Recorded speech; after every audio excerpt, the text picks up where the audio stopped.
আজকে আপনাদের ডিকশনারি থেকে ফ্রাস্ট্রেশনকে একেবারে অমিট করে দিয়ে যাব। বলেন, বিশ্বাসীদের ডিকশনারিতে হতাশা বলে কোনো শব্দ আছে? ফ্রাস্ট্রেশন আছে? কারণ শয়তানের মিশন হচ্ছে আমাদেরকে হতাশ বানানো। কি বানানো? শয়তান আমাদেরকে আশাবাদী করতে চায় না, সে চায় আমরা যেন হতাশ হই। আমি ভুল করেছি, পাপ করেছি, অন্যায় করেছি, তো শয়তান সেই পাপের সাগরে আমাকে হাবুডুবু খাওয়াতে চায়, বলে আর অনেক ভুল হয়ে গেছে, অনেক দূর তুই চলে এসেছিস, আর আল্লাহ তোকে ক্ষমা করবে না, থাক এখানেই থাক, করতে থাক। এরকম শয়তান টেম্পটেশন দেয়, প্রভোকেশন করে। কিন্তু শয়তান জানে না যে আল্লাহর রহমতের দরিয়া কত বড়। শয়তানের মিশন হচ্ছে আমাদেরকে হতাশ বানানো, আর আল্লাহর বাণী আমাদের হৃদয়ে আশা জাগায়, আশাবাদী করে তোলে। আল্লাহর এই কিতাবের, কোরআনের প্রতিটি আয়াতে পরতে পরতে পাবেন আপনি মোটিভেশন, ইন্সপিরেশন। আল্লাহু আকবার। লা তাহজান ইন্নাল্লাহ মা'ানা। মনকে তুমি বুঝিয়ে বলো আল্লাহ আছেন আমার সাথে। জাহাঙ্গীরনগর বিশ্ববিদ্যালয়ের আমার সুপ্রিয় শিক্ষার্থী বন্ধুরা, এই বাক্যটি নিজের জীবনের জন্য, নিজের জীবনের সাথে সেট করে নেন। মনকে তুমি বুঝিয়ে বলো আল্লাহ আছেন আমার সাথে। বিপদে আপদে, আমাদের লাইফে আপস এন্ড ডাউনস থাকে, সব মুহূর্তে আমরা এই কথাটা খেয়াল করব যে কেউ যদি আমাকে হেল্প করার জন্য নাও থাকে, এক মহান সত্তা আছে। তিনি কে?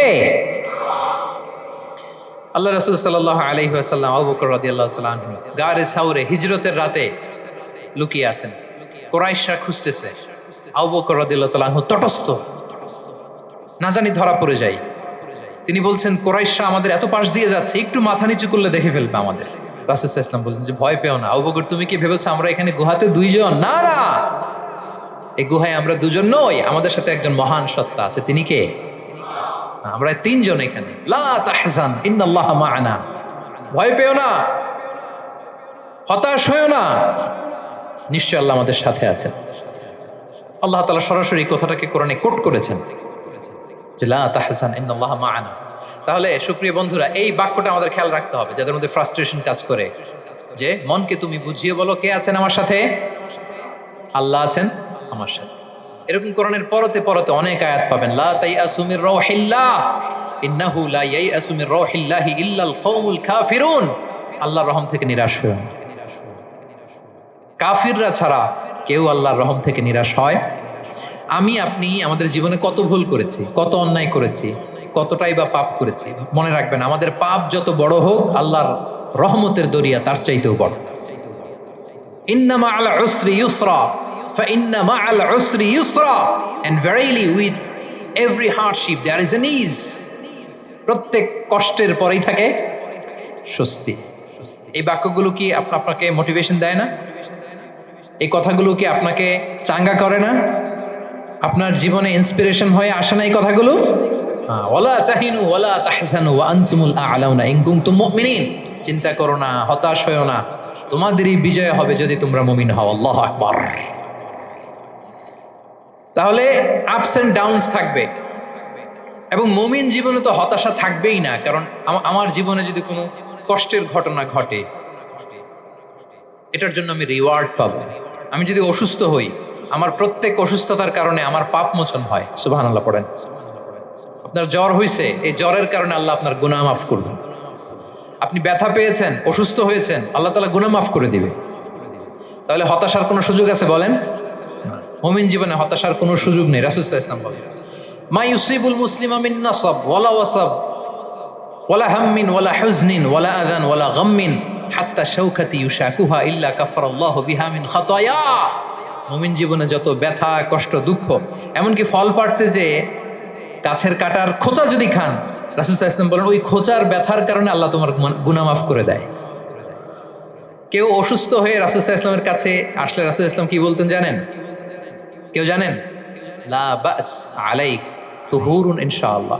তিনি বলতেন, আরে don't worry about it, it will cleanse up your scenes. ভয় পেও না, আরে এই অসুস্থতা, এটার কারণে আল্লাহ তোমার গুনাহ মাফ করে দিবে। সুবহানাল্লাহ। তাহলে অসুস্থ ব্যক্তি আর উজ্জীবিত হতো না? রাসূল সাল্লাল্লাহু আলাইহি ওয়াসাল্লাম অসুস্থ ব্যক্তিকে দেখলেই মাথায় হাত বুলিয়ে দিতেন, দোয়া করতেন, আল্লাহুম্মা রাব্বান নাস আযহিবিল বাস ইশফি আনতা শাফি, দোয়া করে দিতেন। আর বলতেন, আরে ভয় পেও না, এই অসুস্থতা তোমার গুনাহ মাফ করে দিচ্ছে।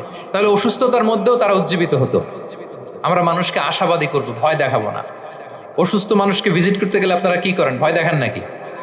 না, আশাবাদী করবেন, বলবেন যে আরে কি অসুস্থতা, আপনার দেখে দেখে অনেক সুস্থ লাগতেছে, বলতে পারবেন না? কিন্তু আমরা কি করি, কেউ অসুস্থ হইলে ওই অসুস্থতায় সবচেয়ে কষ্ট পেয়ে যে মারা গেছে তার হিস্ট্রি বলা শুরু করি। এরকম করে না অনেকে? ধরেন যে একজন ক্যান্সারের পেশেন্টকে দেখতে গেছেন, এবার যে আপনার কোন খালা ক্যান্সারে কিভাবে ধুকে ধুকে মরছিল, ওই হিস্ট্রি আপনি বয়ান দিতে শুরু করছেন, বেচারা বাঁচবে? যা একটু সুস্থ ছিল ওইটাও তো অসুস্থ বানাই দিচ্ছেন, কি বলেন? তাহলে ইসলাম আমাদেরকে আশাবাদী করে। প্রিয় ভাই এবং বোনেরা, কি করে?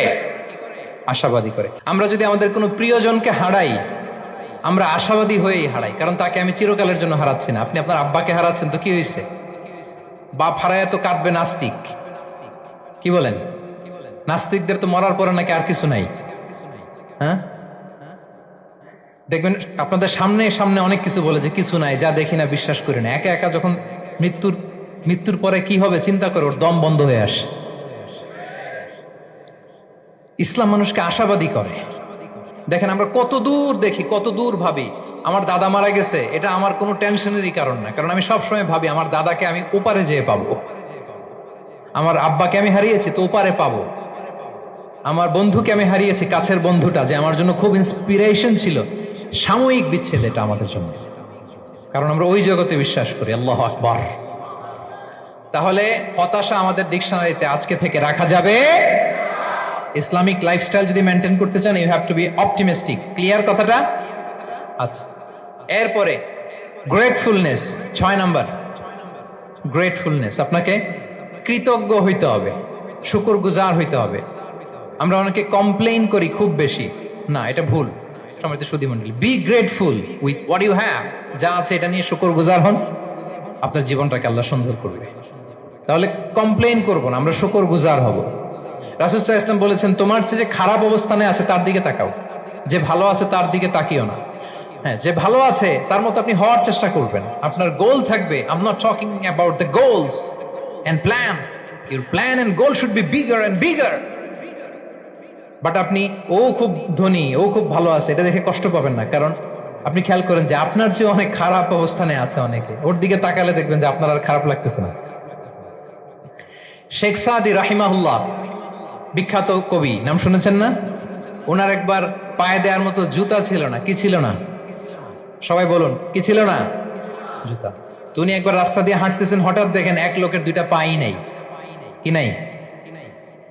শুকরগুজার হলেন, চিৎকার করে বললেন আলহামদুলিল্লাহ, যে আল্লাহ অনেক ভালো আছি, আমার জুতা নাই এজন্য মন খারাপ, ওর তো পাই নাই। এজন্য বেঁচে যে আছি এজন্যই আলহামদুলিল্লাহ। লা ইন শাকারতুম লা আযীদান্নাকুম ওয়া লা ইন কাফারতুম ইন্না আযাবি লাশাদীদ। আল্লাহ বলেন, যদি শুকরিয়া করো, শুকরগুজার হও, আমি আল্লাহ নিয়ামত বাড়িয়ে দেব। যদি নাশুকরি করো, জেনে রাখো আমার শাস্তি কঠিন। তাহলে বেঁচে যে আছি এজন্যই কি পড়া উচিত? জাহাঙ্গীরনগর বিশ্ববিদ্যালয় আওয়াজ করেন, বেঁচে যে আছি এজন্য কি পড়বো? আপনি যে অবস্থানে থেকে খুশি না, ভাল লাগে না আপনার, যে হায় রে আমি তো লুজার, আমার কিচ্ছু নাই, আপনার এই অবস্থানে পৌঁছাটা অনেকের জন্য স্বপ্ন। মানে যেটা পেয়ে আপনি হ্যাপি না, কতটুকু হইতে পারাটা অনেকের কি স্বপ্ন। আপনাকে যদি জিজ্ঞেস করি, ভাই কি চান, কি লাগবে বলেন, কি চান? তা আপনি বলবেন যে শেখ আমি ধনী হইতে চাই, আমার একটা ব্রাইট ক্যারিয়ার চাই, আমি টাকা চাই, আমি খ্যাতি চাই, আমি ক্ষমতা চাই, এটা চাই। কত যে চাওয়ার ফিরিস্তি আমাদের। আপনি একটু একটা ক্যান্সার হসপিটালে জানতো, ক্যান্সারের 3rd স্টেজে চলে আসছে, ধুকে ধুকে লাস্ট স্টেজে চলে আসছে। আপনার তো অনেক কিছু চাই, আপনি ওকে একটু জিজ্ঞেস করেন যে ভাই আপনি কি চান? ও টাকা চায় না? ক্যান্সারের রোগী টাকা চাবে, খ্যাতি চাবে, ব্রাইট ক্যারিয়ার চায়। সে কি চায় বলেন তো একটু? সে একটু বাঁচতে চায়। যে ভাই তুমি কি চাও? বলবে আমি কিছু চাই না, একটু বাঁচতে চাই। বার্ন ইউনিটে যদি কখনো যাওয়ার সুযোগ হয়, দেখবেন যে চিৎকার করে তারা, এত কষ্ট, এই দহনের কারণে এত কষ্ট, তারা চিৎকার করতে থাকে হসপিটালকে কাঁপিয়ে। আপনি ওকে একটু জিজ্ঞেস করবেন, ভাই কি চাও? বলেন তোর চাওয়াটা কি? ও শুধু বাঁচতে চায়, কিন্তু ওই বেঁচে থাকা নিয়ে তো আমাদের কোনো ফিলিংসই নাই। আমরা যে বেঁচে আছি এটা যে শুকরগুজার হওয়ার অনেক বড় একটা কারণ, আমরা এরকম করে ভাবিই না। এজন্য সুপ্রিয় সুধী মণ্ডলী, আমরা যে বেঁচে আছি এজন্য আলহামদুলিল্লাহ। শুধু বেঁচে থাকার কারণে আমরা কি পড়বো? তাহলে গ্রেটফুলনেস, আপনি যদি ইসলামিক লাইফস্টাইলে নিজেকে অভ্যস্ত করতে চান, আপনার যেমনি অপটিমিস্টিক হইতে হবে, এট দ্য সেম টাইম আপনাকে কি হইতে হবে? গ্রেটফুল হইতে হবে। 7 নম্বরে তাওয়াক্কুল। Put your trust on Allah because only He can help you, only He can protect you. And when you put your trust on Allah, you are in a divine shield. আপনি যখন আল্লাহর উপর নিজেকে ন্যস্ত করেন, আপনি একটা ডিভাইন, একটা প্রোটেকশনের ভেতরে থাকেন। বিশ্বাসীরা কি করে? আল্লাহর উপর ভরসা করে। কি করে? কার উপর? তদবিরের উপর, লবিং এর উপর, মামা চাচা। তাহলে আল্লাহর উপর ভরসা হবে। কার উপর? ফাইদা আযামতা ফাতাওয়াক্কাল আলাল্লাহ, আল্লাহর উপর ভরসা করো। এমনকি ঘর থেকে বের হওয়ার সময় রাসূল সাল্লাল্লাহু আলাইহি ওয়াসাল্লাম আমাদেরকে বলেছেন আল্লাহর উপর তাওয়াক্কুল করো। আমরা কি দোয়া পড়ি বলেন তো ঘর থেকে বের হয়ে? বিসমিল্লাহি তাওয়াক্কালতু আলাল্লাহ। এই তাওয়াক্কুল নিয়ে আমাদের অনেক মিসকনসেপশন আছে। আমাদের মধ্যে একটা প্রবণতা আছে, অনেকে বলে যে যা হবে হবে, আল্লাহ ভরসা। বলে যে যা হবে হবে, কি ভরসা? কথা বলতে হবে তো আমার সাথে। আপনার কি বোরিং হচ্ছেন? ওরে আল্লাহ, অনেক রাত হয়ে গেছে, তো শেষ করে দেই তাহলে। আর কয়েক মিনিটের মধ্যে শেষ করবো ইনশাআল্লাহ।